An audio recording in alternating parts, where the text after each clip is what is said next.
Carta de Tiago, capítulo 5, versículos 7 a 11, diz assim a palavra de Deus: Portanto, irmãos, sejam pacientes até a vinda do Senhor. Vejam como o agricultor aguarda que a terra produza a preciosa colheita, e como espera com paciência até virem as chuvas do outono e da primavera. Sejam também pacientes e fortaleçam o seu coração, pois a vinda do Senhor está próxima. Irmãos, não se queixem uns dos outros para que não sejam julgados. O juiz está às portas. Irmãos, tenham os profetas que falaram em nome do Senhor como exemplo de paciência diante do sofrimento. Como vocês sabem, nós consideramos felizes aqueles que mostraram perseverança. Vocês ouviram falar da perseverança de Jó e viram o fim que o Senhor lhe proporcionou. O Senhor é cheio de compaixão e misericórdia. Vamos orar mais uma vez? Senhor Jesus, ilumine, Senhor, o nosso entendimento através do Teu Espírito Santo. Revele para nós as verdades para a nossa vida, que nós possamos aplicar e praticar aquilo que nós ouvirmos da parte do Senhor nessa noite. Queremos ser edificados, confrontados, consolados pela Tua palavra, para que nós possamos ser cada vez crentes melhores, que fazem aquilo que agrada ao Senhor. Que possamos, acima de tudo, não sermos simplesmente ouvintes da Tua palavra, mas praticantes, como Tiago nos exorta o tempo todo. Essa é minha oração nessa noite, fale conosco, em nome de Jesus. Amém.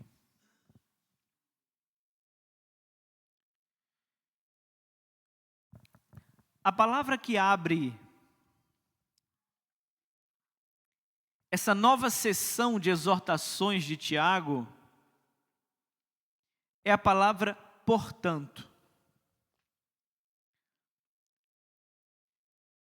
Essa palavra portanto aqui, ela dá o entendimento de uma conexão, de uma conclusão, de uma continuidade daquilo que vem ser dito antes daquilo que vai ser dito agora.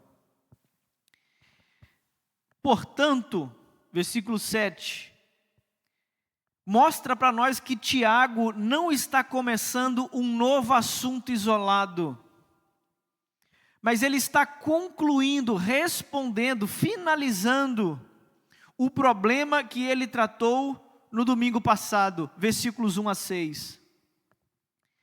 E vocês lembram do que Tiago disse para nós no domingo passado? Tiago pregou talvez a parte mais dura da carta, a parte mais difícil da carta. Ele fala contra ricos que estavam acumulando riquezas à custa dos trabalhadores honestos. E naquele sermão, nesse pedaço de texto, do versículo 1 ao versículo 6, Tiago assume um tom profético, como os profetas do Antigo Testamento, para denunciar a prática que aquela sociedade vinha fazendo de maneira não rara. Agora Tiago, depois de proferir as duras palavras dos versículos 1 a 6 contra os ricos que estavam praticando a opressão, agora Tiago vai voltar a palavra diretamente para aqueles que estavam sofrendo a opressão. Os destinatários do versículo 1 ao 6 eram os opressores. Agora, os destinatários dos versículos 7 a 11 são os oprimidos. Como que nós sabemos que Tiago muda o destinatário? Porque ele diz assim, portanto, irmãos. Essa palavra irmãos aqui, agora ela vai aparecer num sentido de carinho. Tiago está falando agora diretamente para os irmãos da igreja que, no caso aqui, eram os pobres que sofriam as opressões dos ricos proprietários. Tiago vai usar a palavra irmãos no versículo 7, no versículo 9 e no versículo 10. Logo após de denunciar a opressão dos ricos que oprimiam os pobres que alguns deles faziam parte da igreja, agora Tiago vai usar um tom encorajador para os oprimidos que pertencem à igreja. Dos versículos 1 ao versículo 6, ele fala para os opressores. Dos versículos 7 ao versículo 11, ele dirige a sua atenção em tom pastoral aos oprimidos. Tiago está nos ensinando, ou pelo menos através das suas palavras iniciais, conectando as exortações de hoje com as exortações do domingo passado. É como que se o sermão de hoje fosse uma continuação do sermão de domingo passado. E o que Tiago está propondo para nós aqui é o seguinte: se no domingo passado nós vimos a injustiça dos poderosos contra aqueles que nada podem fazer, a questão para hoje é como a comunidade de Jesus, os irmãos em Cristo, os crentes na palavra, devem reagir a essa opressão causada sobre eles. Será que nós, agora que somos o alvo das exortações de Tiago, temos a autonomia para reagir com vingança? Será que Tiago vai nos dar autoridade para nós reagirmos com violência? Para organizarmos aqui uma revolta dos oprimidos contra os opressores? Não. Tiago não vai nos dar qualquer direito de fazermos vingança com as próprias mãos. O que Tiago vai mostrar para nós aqui nessa noite é que a resposta da igreja contra os opressores que a oprimem é a perseverança. Mas não uma perseverança inocente, uma perseverança passiva, mas ele vai dizer que é uma perseverança escatológica. Porque o tempo todo ele vai nos ensinar e lembrar para nós qual é a nossa esperança. Vocês devem perseverar porque o Senhor está próximo. Vocês devem perseverar até a vinda do Senhor. Vocês devem perseverar porque o juiz está às portas. Então a motivação da igreja para continuar a fazer aquilo que ela foi chamada a fazer é porque a história ainda não terminou e que a vinda do nosso Senhor irá colocar justiça naquilo que nós não podemos fazer. Tiago vai mostrar para nós nessa noite, meus irmãos, que a igreja persevera no meio das provações, não de maneira aceitando a injustiça, nem de maneira fazendo amizade com os opressores, mas a igreja persevera no meio da provação, porque ela tem a esperança fixada na volta do Senhor que fará justiça em nosso lugar.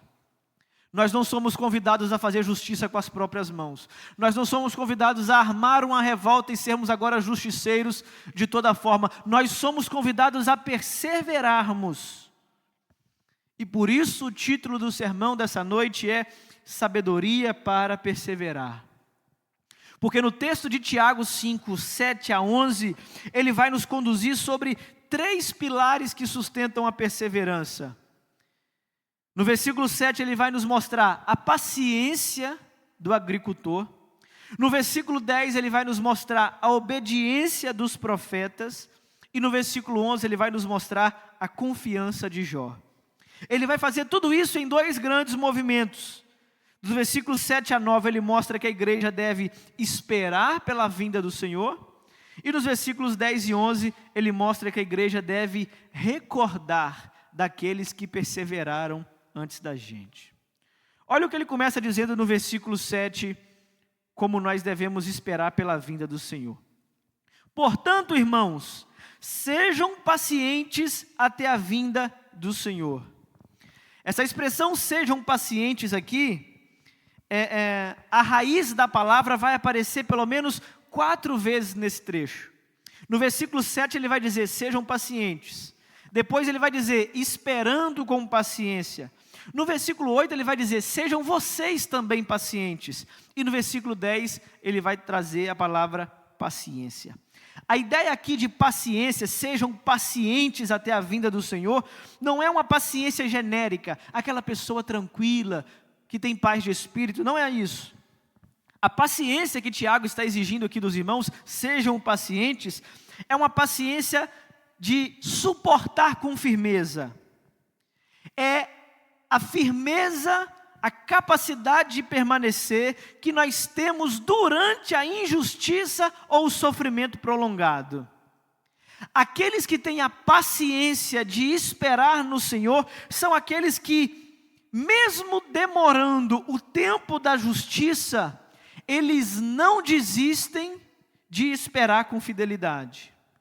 O contraste aqui é justamente em fazer justiça com as próprias mãos. Porque se de um lado nós temos poderosos oprimindo aqueles que não têm tanto poder assim, do outro lado nós somos tentados a esse número de oprimidos fazermos justiça com as próprias mãos contra esses poderosos. E aí Tiago está dizendo assim, o caminho não é esse. O caminho da igreja não é fazer justiça com as próprias mãos. O caminho da igreja não é se juntar numa revolta para tomar o poder. O caminho da igreja é ser paciente até a vinda do Senhor. Ser paciente aqui é não tomar o direito de Deus de vingança. Ser paciente aqui é não querer antecipar o juízo de Deus que já está à porta. Ser paciente aqui é nós termos a capacidade de suportar o sofrimento, mesmo que o tempo do julgamento de Deus esteja demorando na nossa perspectiva. O que Tiago está ensinando para nós aqui, meus irmãos, é que o crente não deve concordar com a injustiça calado, mas também não deve ser tentado a fazer justiça com as próprias mãos. O que faz o crente não perder a fé diante de todas essas injustiças ao nosso redor é uma só. Ele vai dizer: sejam pacientes até a vinda do Senhor. Como que nós podemos observar todas as injustiças que acontecem à nossa volta, toda forma de opressão que os poderosos fazem contra os oprimidos, e ainda assim nós permanecermos com a nossa fé intacta, sem querer fazer uma revolta contra esse tipo de povo? Tiago está dizendo, porque nós temos uma esperança, que não é tomar o poder à nossa força, mas é nós esperarmos que o nosso Senhor venha e faça justiça em nosso lugar. Porque Tiago vai dizer para nós que o Senhor vem como juiz. E é esse Senhor quem faz justiça em nosso lugar. A expressão aqui, até a vinda do Senhor, mostra que a esperança dos crentes não estão na melhoria das circunstâncias aqui. Mas a nossa esperança está na promessa de que o nosso Senhor virá. Porque tem pessoas, meus irmãos, que acham que a esperança de uma vida melhor depende de quem esteja no governo. Se nós fizermos um montinho aqui e elegermos determinado candidato, então nós vamos ter dias melhores. Mas se o outro candidato assumir, nós vamos ter dias piores. O que Tiago está nos dizendo aqui é que nós não devemos fazer em hipótese nenhuma alguma espécie de programa, alguma espécie de maquinação, algum aglomerado de crentes juntando para tomar o poder com as próprias mãos. Tiago está dizendo, crente não faz esse tipo de coisa. Por que não, Tiago? Nós estamos sendo oprimidos, nós precisamos tomar o poder, nós precisamos fazer alguma coisa, eleger alguém que é nosso amigo. Tiago está dizendo, a resposta contra a injustiça que os poderosos fazem com os menos favorecidos, virá da parte de Deus e não da nossa. A nossa esperança de que a nossa injustiça seja transformada em justiça, em que a nossa sede de justiça seja saciada, em que as injustiças do mundo sejam acabadas, não é quando nós tivermos um presidente crente. Não é. A nossa esperança que as injustiças desse mundo se acabarão é quando o nosso Senhor voltar, e então Ele fará justiça como nós nunca vimos acontecer nessa terra. Por isso que a esperança da igreja não é no governante, não é no presidente, não é nos políticos desse país. A esperança da igreja é a vinda do nosso Senhor. Tiago está dizendo, meus irmãos, sejam pacientes até a vinda do Senhor. Vocês precisam aprender a esperar, vocês precisam suportar o sofrimento até que Jesus volte. E aí ele vai usar agora uma imagem para ilustrar como que os crentes devem esperar a vinda do Senhor. Olha o que ele diz no versículo 7, parte B. Vejam como o agricultor aguarda que a terra produza a preciosa colheita. E como ele espera com paciência até virem as chuvas do outono e da primavera. O que Tiago está querendo nos ensinar aqui? Os crentes devem ser pacientes até a vinda do Senhor, assim como um agricultor espera a terra produzir a sua preciosa colheita. Tiago vai dizer assim, vejam como um agricultor. Essa expressão vejam aqui é Tiago convidando a igreja a contemplar uma imagem. Ele está pregando e está convidando os irmãos. Agora imaginem, lembrem-se, olhem a cena que eu estou colocando diante de vocês. Um agricultor aguarda a terra produzir a preciosa colheita. A colheita aqui para o agricultor, ela é preciosa porque a sobrevivência dele depende dela. O agricultor não espera a colheita como quem participa de uma espera insignificante. Pelo contrário, ele espera ansiosamente a colheita, porque o fruto da colheita é valioso demais para ele. Nenhum agricultor planta e deixa abandonado como que se a espera daquela colheita não valesse a pena. O agricultor planta e espera ansiosamente o tempo de executar a colheita, porque daquela colheita depende a sua sobrevivência.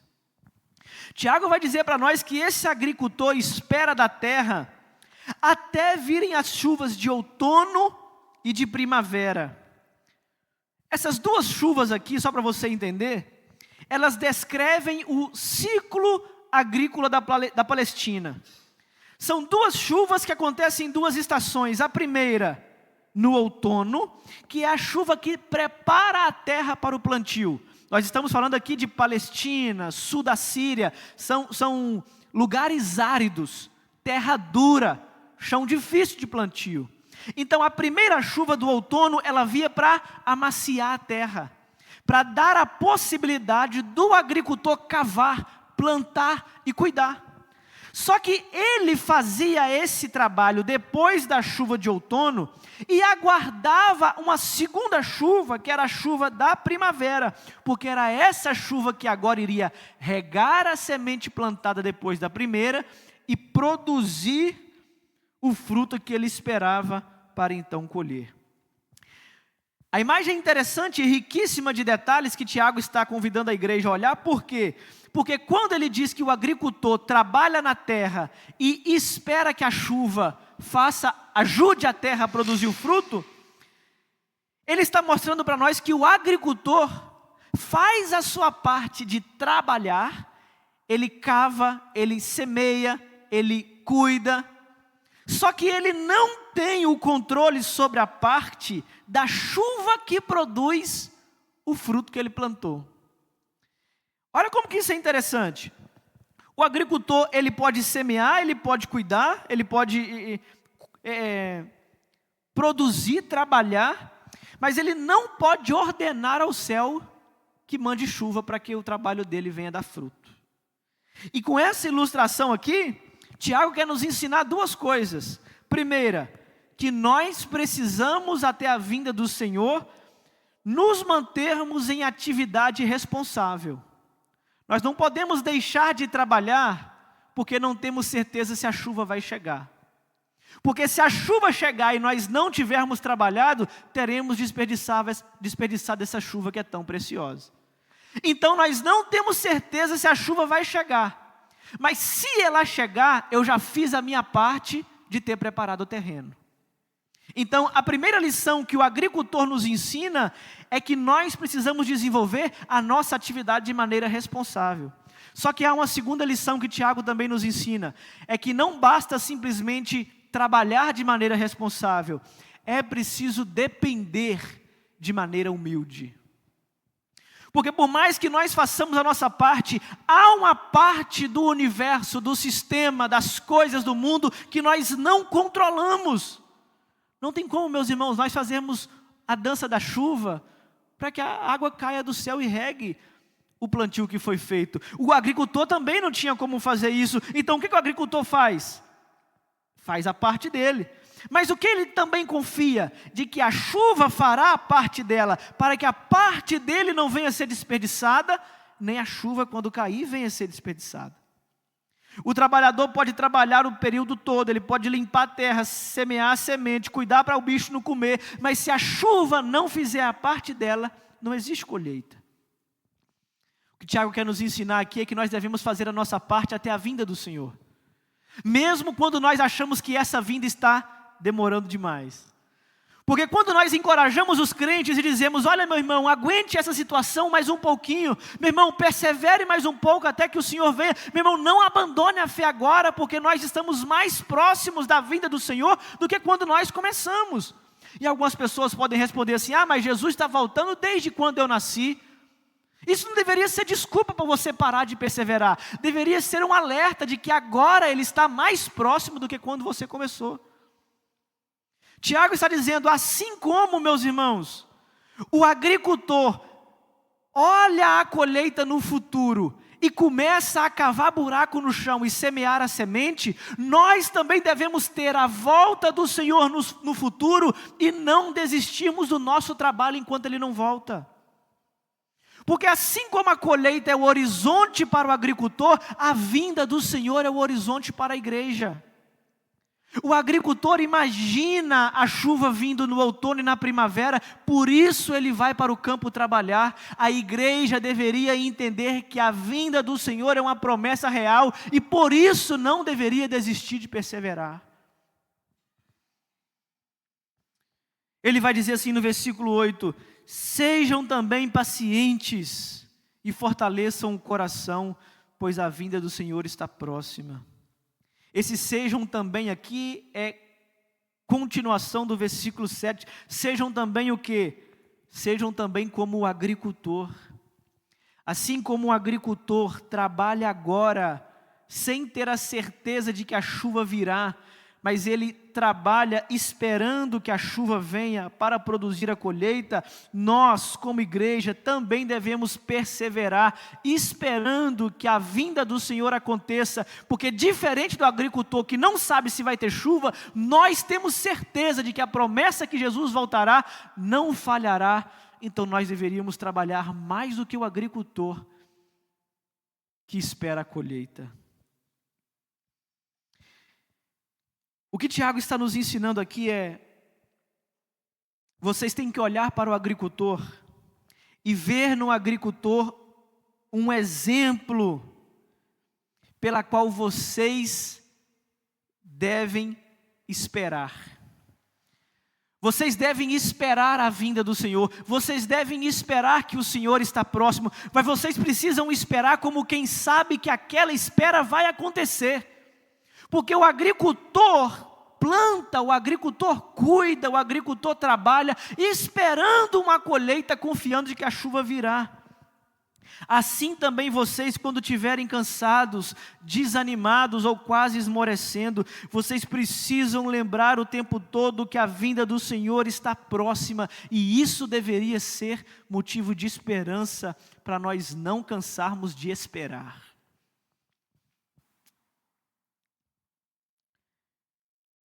Ele vai dizer, sejam também pacientes como o agricultor, mas também fortaleçam o coração, porque a vinda do Senhor está próxima. Fortalecer o coração aqui é tipo assim, vocês precisam esperar que Jesus está voltando, vocês precisam aguardar a vingança de vocês e deixá-la nas mãos de Deus, vocês precisam suportar o sofrimento dos opressores até que Jesus venha fazer a nossa vingança. Só que enquanto isso não acontece, vocês precisam fortalecer o coração de vocês. E o que é esse fortalecer o coração? Não é simplesmente dizer para alguém, falar, olha, você precisa se sentir melhor. Não. Fortalecer o coração aqui é reafirmar a nossa confiança em Deus.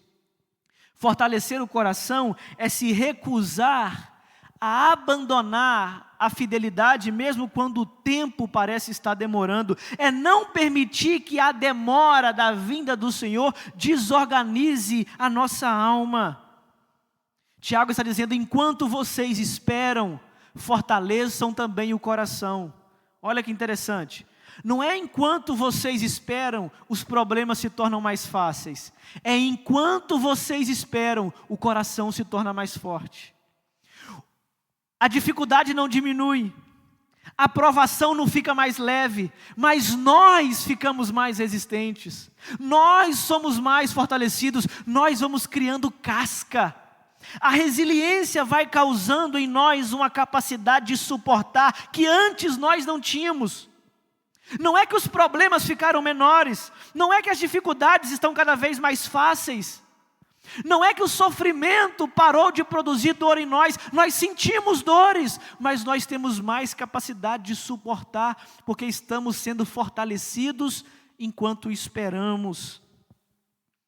Tiago, meus irmãos, está nos ensinando que a forma de Deus nos forjar, nos moldar, nos fortalecer, a imagem de Cristo, é nos fazendo perseverar no lugar do sofrimento e da provação. O que é que Tiago está fazendo aqui? Ele está evocando a memória de Tiago capítulo 1, versículo 4. Vocês lembram do primeiro sermão? Claro que não lembram, né? Tiago vai dizer assim: felizes são aqueles que perseveram na provação, porque o propósito da provação, o objetivo da provação é nos tornar mais maduros e inteiros. Tiago está dizendo que Deus não vai fazer uma prova ficar mais fácil só porque nós estamos mais fracos. Na verdade, Tiago está nos exortando que no meio de uma prova que não fica fácil, nós nos tornarmos mais fortes. Tiago está dizendo que quando a prova é cada vez mais forte, essa é a forma de Deus nos tornar cada vez mais forte. Quanto mais provação, mais casco. Quanto mais sofrimento, mais resiliência. Quanto mais nós somos colocados sob pressão, mais nós ficamos à imagem de Jesus Cristo, que sofreu mais do que qualquer um de nós. Tiago, meus irmãos, está nos ensinando que nós precisamos perseverar como um agricultor que persevera esperando a colheita, que mesmo diante da demora, diante das circunstâncias que fogem ao seu controle, ele continua perseverando no plantio. Assim também deve ser comigo e com você, que diante das situações de espera, diante das situações de dúvida, diante das situações de demora da manifestação de Deus, você pergunta: quando que Deus vai resolver esse problema? Nesse exato momento, Tiago está nos lembrando que a vinda de Jesus está próxima e a nossa esperança está firmada nela. Tiago não está dizendo que se nós perseverarmos, as provações vão sumir. Tiago não está dizendo que se nós não arredarmos o pé, quem vai embora são as provas. Tiago está dizendo que assim que Jesus voltar, nenhum sofrimento desse tempo presente nos assolará, e então terá chegado o nosso descanso.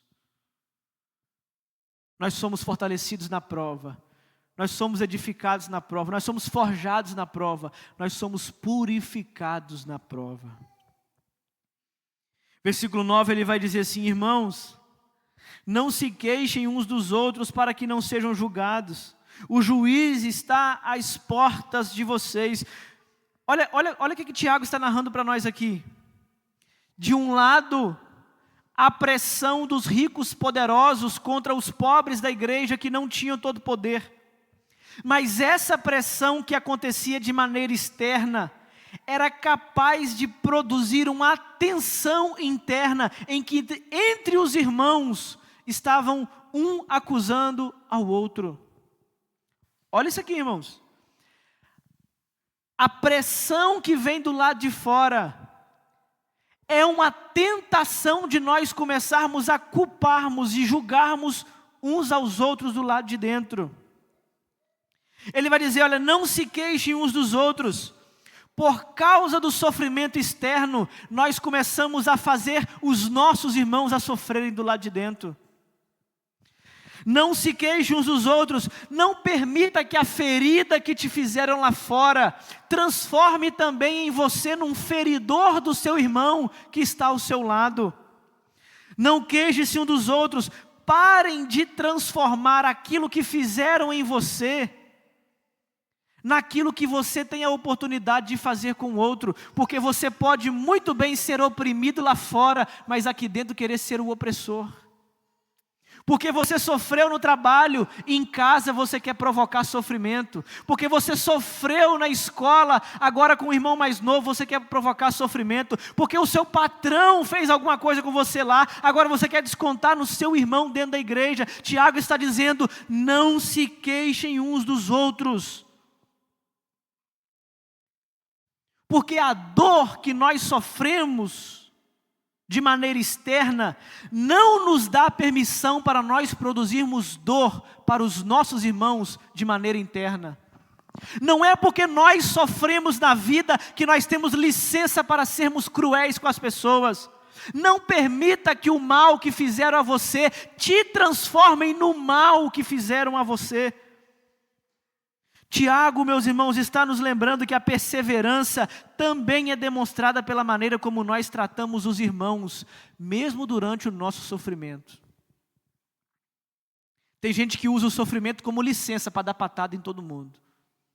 Tem gente que usa as provações da vida como não, eu posso dar ferroada, o senhor não sabe o que eu passei. Mas não é, ainda bem que não sou eu que estou dizendo, é Tiago que está dizendo. Nós não podemos permitir que as pressões externas nos transformem em pessoas que oprimem aqueles que estão do lado de dentro. Tiago está dizendo, para quê? Para que vocês não sejam julgados. Olha que interessante. Aqueles que sofrem opressão pelos ricos poderosos lá do lado de fora, não estão recebendo imunidade moral do lado de dentro. O que isso significa? Que o fato deles terem sido injustiçados não transforma automaticamente tudo aquilo que eles fazem em justiça. O mesmo Senhor que julgará os ricos que oprimiram eles, também julgará eles que querem se tornar os opressores. Tiago está dizendo agora para a igreja que sofreu na mão dos poderosos. Aos poderosos, Deus irá julgar, mas a igreja, Deus também irá julgar.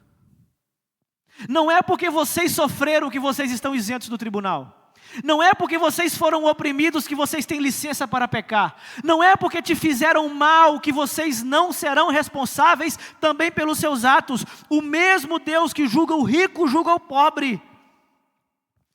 O mesmo Deus que julga os poderosos, também julga o comportamento da igreja. Ele vai dizer, porque o juiz está às portas. E aqui significa literalmente, eis que o juiz está parado diante da porta de vocês. Ele já tomou uma posição, ele está pronto para entrar. E essa afirmação deveria causar em nós duas coisas. Primeiro é consolação.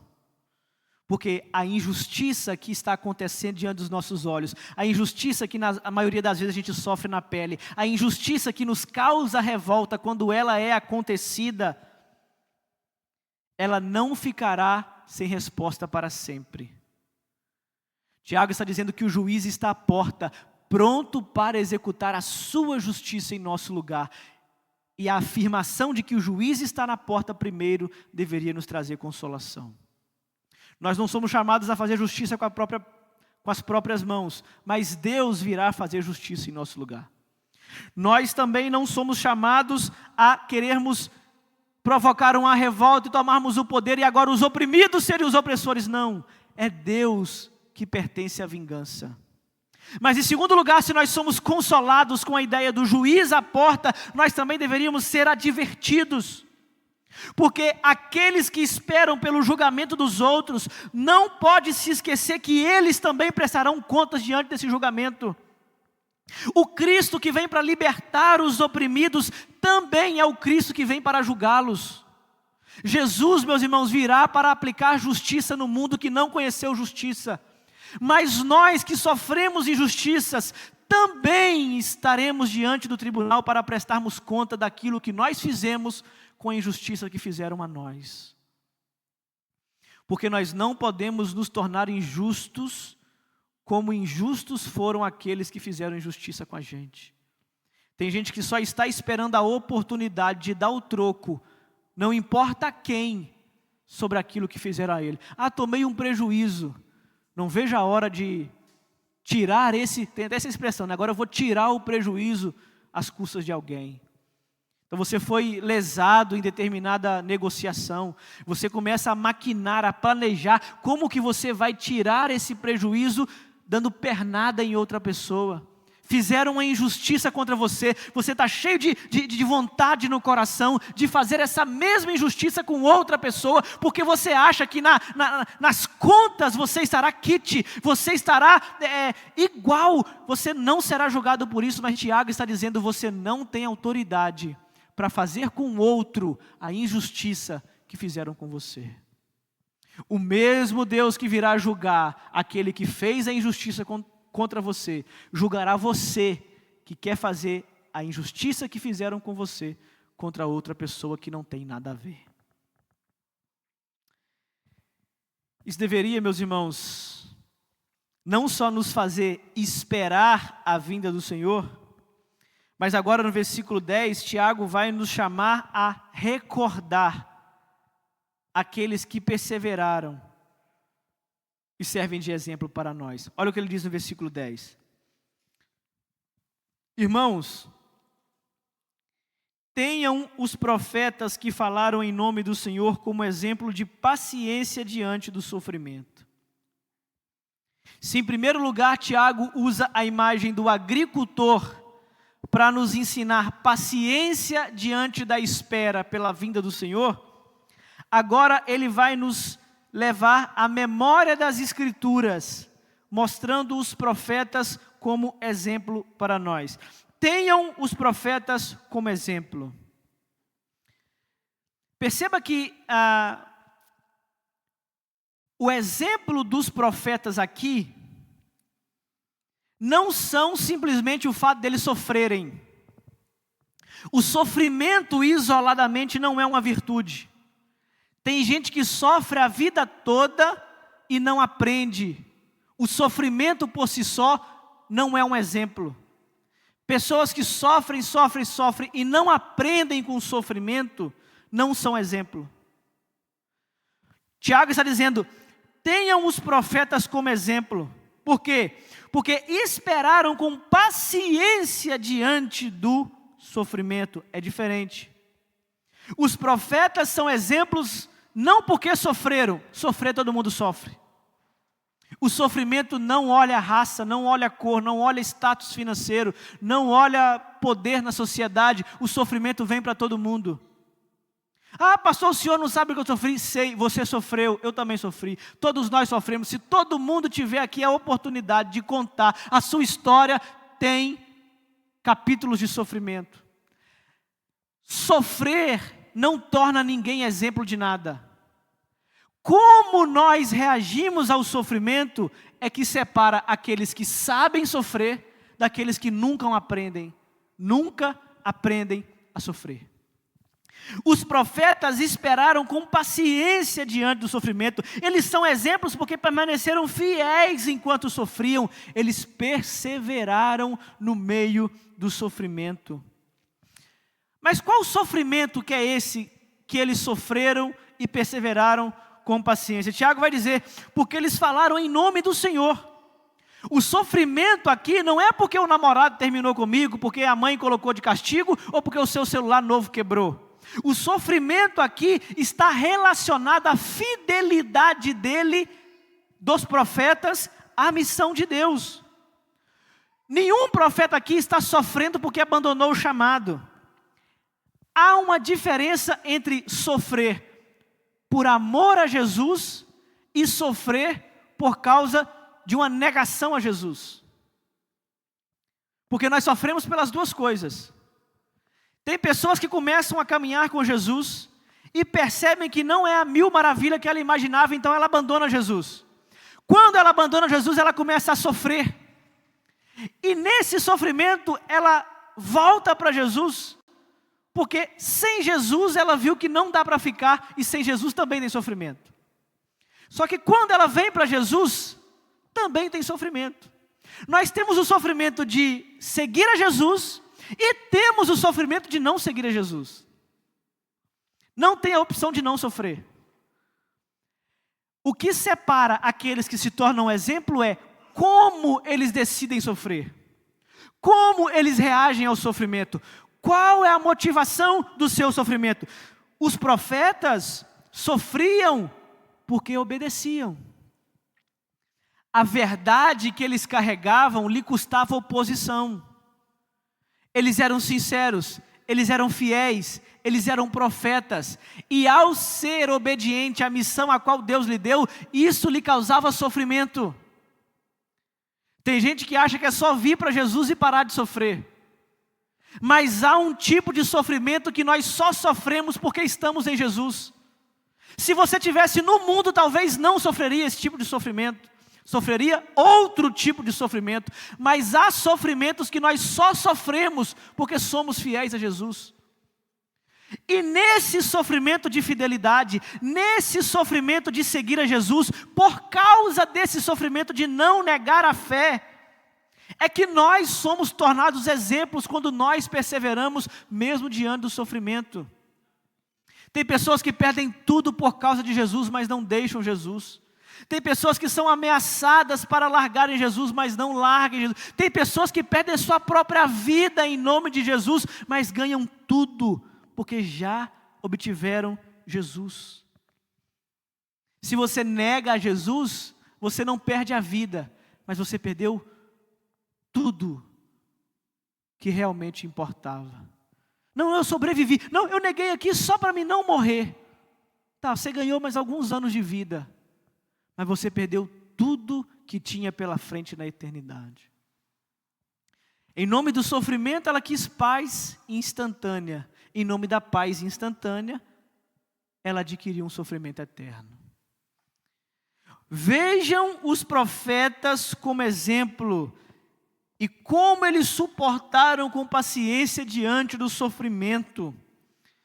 A paciência, a obediência, a perseverança dos profetas diante do sofrimento nos ensina algumas coisas. Primeiro, que o sofrimento não é necessariamente evidência de infidelidade.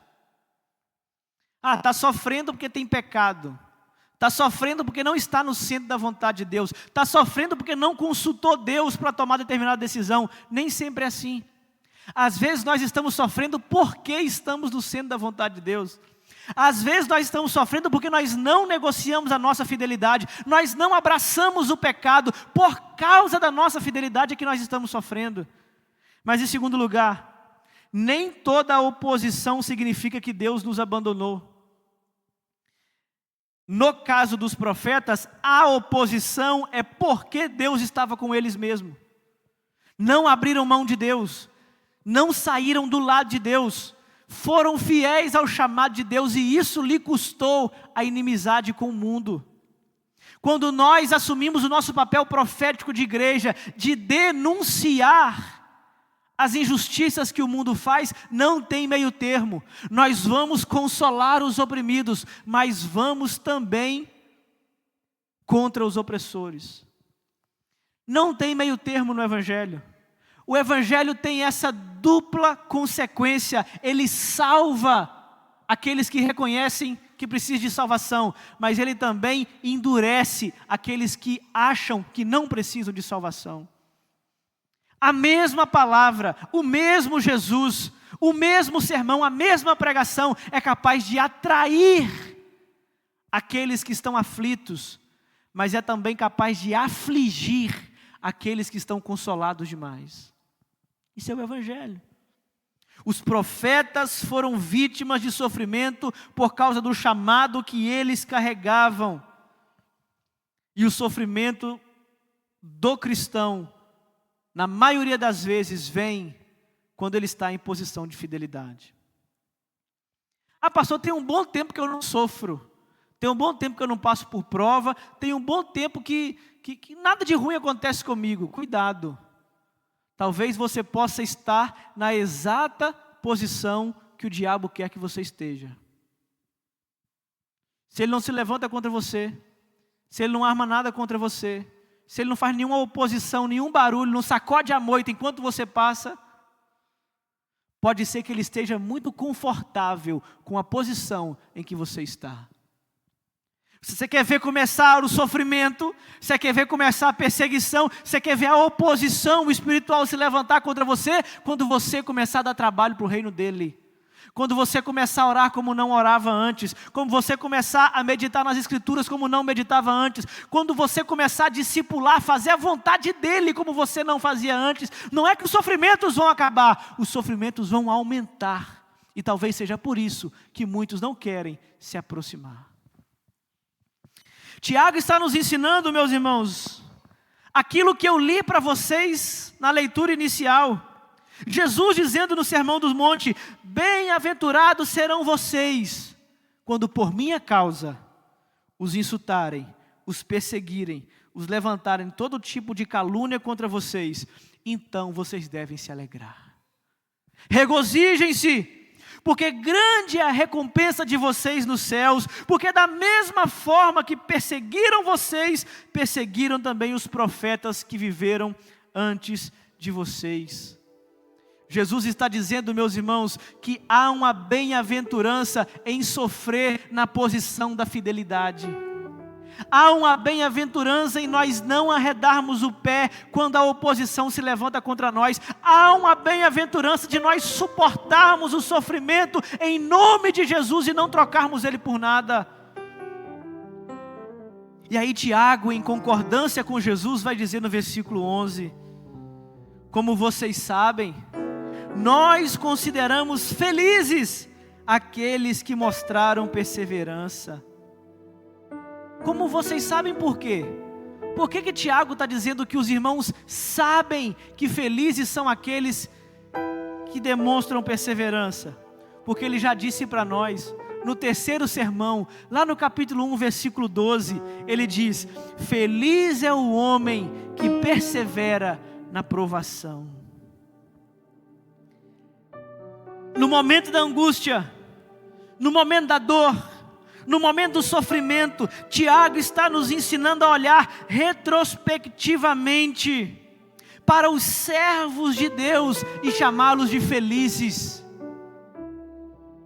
Mesmo sabendo que enquanto os servos estão passando pelo sofrimento, eles não estavam felizes.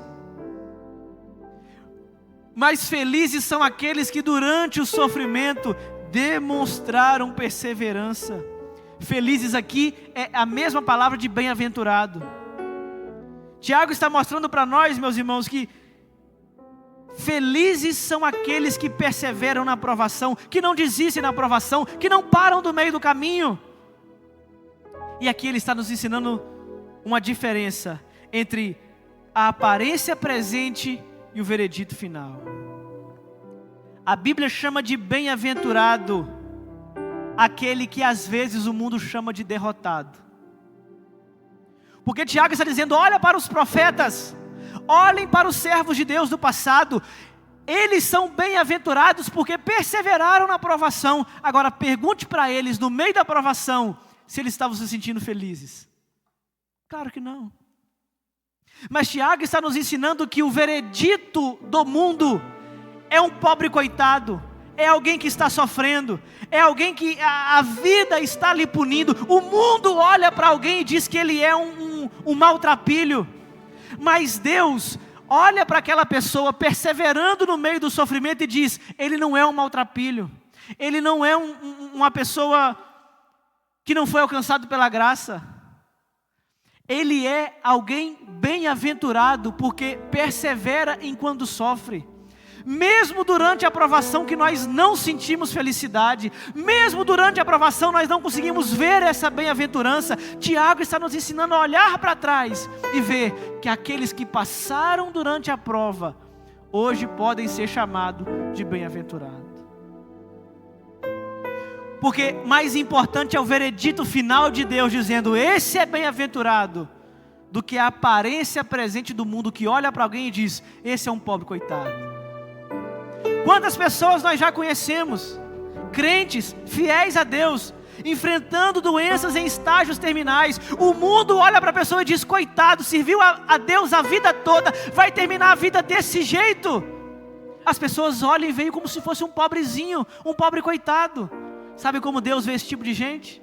Ele olha e diz: bem-aventurado. Bem-aventurado porque não desiste no meio da provação. Bem-aventurado porque não pensa em parar no meio do caminho. Bem-aventurado porque não pensa em voltar para trás durante a provação. O mundo olha e diz: é um coitado. Deus olha e diz: é bem-aventurado.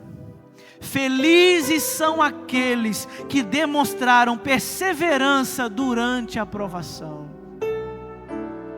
As pessoas podem dizer: coitado, ajudou a cidade toda, a vida toda, agora está terminando a vida sem um tostão furado, sem aonde ter cair morto. Esse aí é um pobre coitado. Deus está olhando para essa mesma pessoa que o mundo despreza e olhando: serviu a mim a vida toda, repartiu tudo que eu dei a ele, cumpriu a missão e agora no fim está sendo perseverante. Esse é bem-aventurado. Quando nós estamos no meio da prova, meus irmãos, nós podemos achar a nossa aprovação a pior situação possível. Podemos estar sentindo dor de verdade e achar que essa sensação é a pior dor do mundo. Mas depois de um tempo, Tiago nos convida a olhar para trás e ver por onde nós passamos. E tudo aquilo que nós passamos, Tiago está dizendo, é por causa disso que você passou, que Deus te chama bem-aventurado. Nós consideramos felizes aqueles que demonstram perseverança. A palavra perseverança aqui, ela é mudada por Tiago. A mesma palavra que no começo é traduzido por perseverança, é traduzido aqui também como perseverança, só que no grego são palavras diferentes.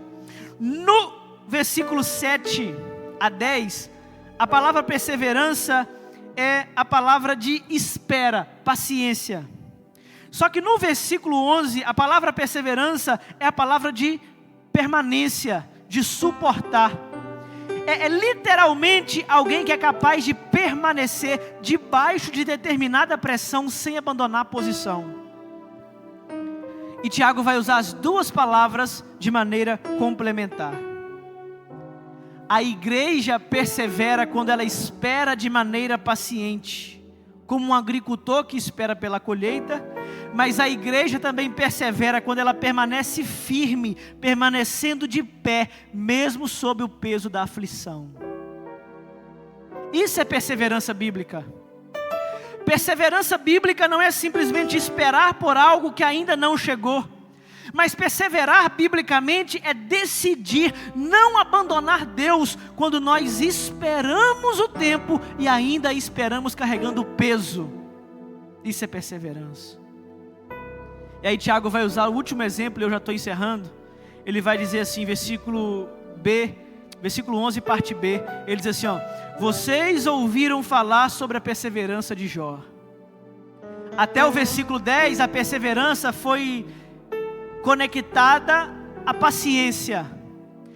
Aqui no versículo 11 ele está conectando a perseverança como a arte de suportar sem desistir. Jó é o maior exemplo disso. Jó suporta todas as aflições. Só que alguém pode perguntar, como que Jó foi exemplo de perseverança? Se Jó lamentou, Jó questionou, Jó protestou, Jó desejou nunca ter nascido. Mas o interessante é que Tiago diz que a perseverança não é o mesmo que sofrimento em silêncio. Jó é um exemplo de perseverança, mesmo não sendo silencioso enquanto sofria. Porque Tiago sabe que durante o sofrimento, os questionamentos aparecem. Durante o sofrimento as perguntas aparecem. Durante o sofrimento as lágrimas aparecem. Mas Jó só é exemplo para nós porque ele atravessa o sofrimento chorando, lamentando, questionando, mas acima de tudo, sem romper a sua relação com Deus. Jó teve a sua fé ferida. Jó ficou confuso em muitas vezes. Mas Jó sempre esteve voltado diante aos pés do Senhor. Por isso que talvez ele seja um exemplo para nós. Por isso que Tiago usa Jó exclusivamente para nós, porque lamentar e perseverar não são incompatíveis. Você pode perseverar lamentando, você pode perseverar chorando, você pode perseverar reclamando, mas o que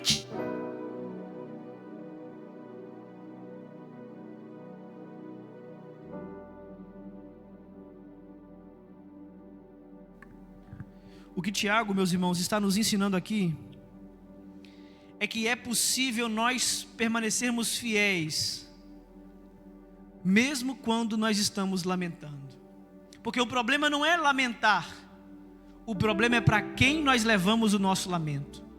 Jó lamenta, Jó questiona, Jó pergunta, mas Jó o tempo todo está entregando todas as suas dúvidas diante de Deus. Tiago está nos ensinando que perseverar não é fingir que não dói. Perseverar é continuar diante de Deus, mesmo quando tudo dói. Isso é perseverança bíblica. A perseverança bíblica não exige que aquele que sofra sua dor em silêncio, mas ela convida aquele que sofre a transformar a sua dor em oração, em aproximação, em relacionamento com Ele. E ele encerra dizendo: vocês viram o fim que o Senhor lhe proporcionou. O Senhor é cheio de misericórdia, o Senhor é cheio de compaixão. Tiago nos dá 3 exemplos de perseverança: a paciência do agricultor, a obediência dos profetas e a confiança de Jó. Mas ele vai nos dar uma última razão, que é a principal, pela qual o crente não pode deixar de perseverar no meio da provação. Ele vai dizer: o Senhor é cheio de compaixão e de misericórdia. Porque nós podemos ter a paciência do agricultor, nós podemos ter a obediência dos profetas, nós podemos ter a confiança de Jó, mas essas 3 coisas que sustentam a perseverança só será possível em cada um de nós quando primeiro nós encontrarmos o Deus que é cheio de compaixão e rico em misericórdia. Sabe quando a igreja vai conseguir perseverar até o fim? Quando ela encontrar em Deus a razão principal pela qual ela persevera. Às vezes nós questionamos o nosso sofrimento, porque às vezes nós nos esquecemos do caráter de Deus, e o sofrimento tem essa capacidade. Às vezes o sofrimento momentâneo nos cega, a ponto de nós ofuscarmos a visão que nós temos de Deus, e chegamos a questionar: será que Deus é bom se Ele permite eu passar pelo que eu estou passando? Mas a resposta final de Tiago para nós lidarmos com o sofrimento não é sobre Jó, não é sobre os profetas e não é sobre o agricultor. A resposta final para a igreja perseverar diante do sofrimento é: lembrem-se que o Senhor é cheio de compaixão e rico em misericórdia. Tiago está nos relembrando o caráter de Deus. Tiago nos faz olhar no meio da provação para a pessoa de Deus, porque se nós soubermos quem Deus é, nós não questionaremos por que Deus está permitindo nós passarmos por isso. Porque se nós tivermos certeza de que Deus é bom, de que Ele é cheio de compaixão e rico em misericórdia, nós saberemos que aquilo que nós estamos passando está cooperando para o nosso bem, que dizemos que o amamos. Porque é isso que diz Paulo: todas as coisas cooperam para o bem daqueles que amam a Deus. Todas as coisas. É a boa notícia, mas é a má notícia. É o telefonema que nos diz que nós somos promovidos no trabalho, o salário vai aumentar, mas é o telefonema também que aquela pessoa que nós tanto amávamos partiu para a glória. A alegria coopera para o bem, mas o sofrimento também. A festa nos faz glorificar a Deus, mas o luto também deveria. Os momentos em que nós estamos desfrutando dos prazeres do mundo nos faz dar glórias a Deus pelo bem que nós estamos vivendo, mas a provação, o sofrimento, o momento de lapidação também está produzindo em nós um caráter mais parecido com o de Cristo, que passou por tudo que nós passamos sem questionar, porque sabia quem era o Deus que o fez passar por aqui. E talvez a resposta que nós estávamos precisando para continuarmos caminhando nesse caminho de sofrimento não era olhar para o agricultor, olhar para os profetas ou olhar para Jó, mas era nessa noite ser relembrado por Tiago do caráter do Deus que nós dizemos servir. Você ainda sabe que Deus é bom? Você ainda acredita que Ele é cheio de compaixão? Você tem certeza que Ele é rico em misericórdia? Então essa provação é só um trampolim para a sua promoção, para você estar cada vez mais parecido e próximo do caráter de Jesus. Consegue dar glória a Deus por isso?